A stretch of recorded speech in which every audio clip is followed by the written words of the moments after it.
Manipur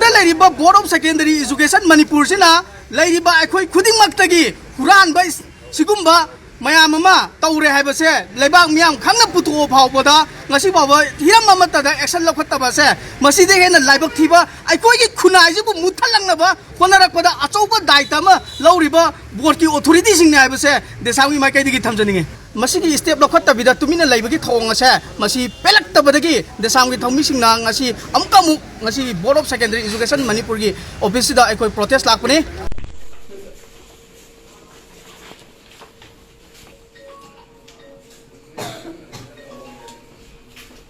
Hello. I should get the car. Party committee is here. High level inquiry committee is here to Nakura. High level inquiry committee is here to Nakura. Pepper is the issue of Hura. Pepper is the issue of Hura. Pepper is the issue of Hura. Pepper is the issue of Hura. High level inquiry committee is here to High level inquiry committee is here to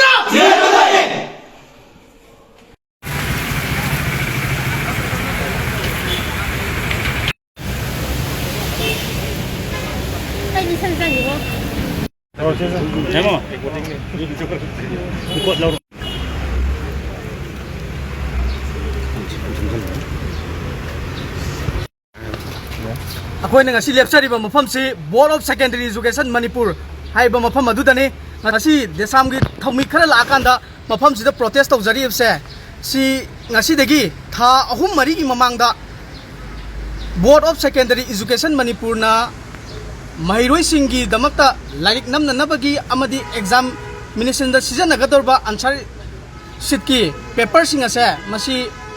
quality yaude haidana Desamna tha ani ahum gi mamangda uthokraba issue amabu ngasi phawba board ki authority singna makal amatta da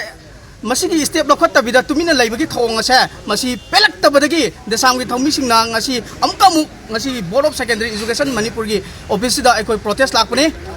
ngasi dagi tha ani ahum gi mamang dagi aikoina hairiba paper singa se masi scandal leire hairiba paper singa se quality yaudre 160 metric ton board na pithakiba hairiba sigumba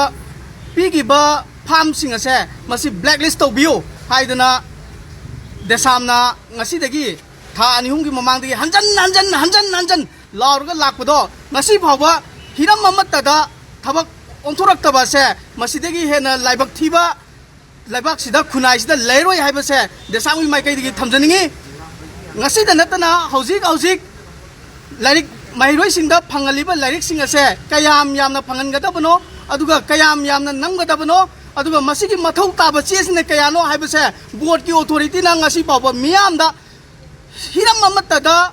uthoakanda hiram mamatta da khangalak se masina takudi board ki authority singa se Quran bani yomaba aduma authority nga to oirabra se Desam dagi hangningi aduga hasigumba high level inquiry committee ma sema kanda thigat kadaba issue asibu ngasi bawa thigatana namchanna na honariba singa sida haningi budi kaino har kanda state asida board tagi hena chawba authority leitrabra board chibu yengsanna na authority leitrabra board na tawning ba mai kaida tawbada aikoi gi Library ba aikoi khudi mana loina yaradra Manipur da lairiba Board of Secondary Education Manipur sina lairiba aikoi khudi maktagi Quran ba sigumba mayamama taure habase lebang miam khangna putu phawbada ngasi baba hiramamata da action lokhattaba se maside hena laibak thiba aikoi gi khunai jibu muthalangnaba honarakpada achouba daitama lauriba board ki authority singna habase Desam wi maikai digi thamjaninge ngasi akoina ngasi protest lakpasida board ki chairman leiramde board ki secretary leiramde board ki controller leiramde masina takpadi board che masi pangthamda thamaba kanagumba kharana pangthamda thamaba office ama oirabra ngasi akoina unajage haibada aina kainoni aina in charge ni aina kan lamphenda lau natraga aina aduni ada lau haina akoibu kobiri se sina takpadi hairiba institution board hairiba sigumba institution je mapu pandraba institution la masigi secretary kadai de leibano masigi controller kadai de leibano authority sidam da leiram da base sidegen laibak thiba leitre masida board ta thamgadaba miyam na thamgadaba thasab se masina maram oirkanda ngasidagi mangba yai haibase board ki authority sing na khangbiyo asigumba thawong asida sum hanjan na desamna hanjan puthoga hanjan tadaba thawong ase masi henjalakpa taragadi masidi hena akanba khongjang desamgi maikai digi lakani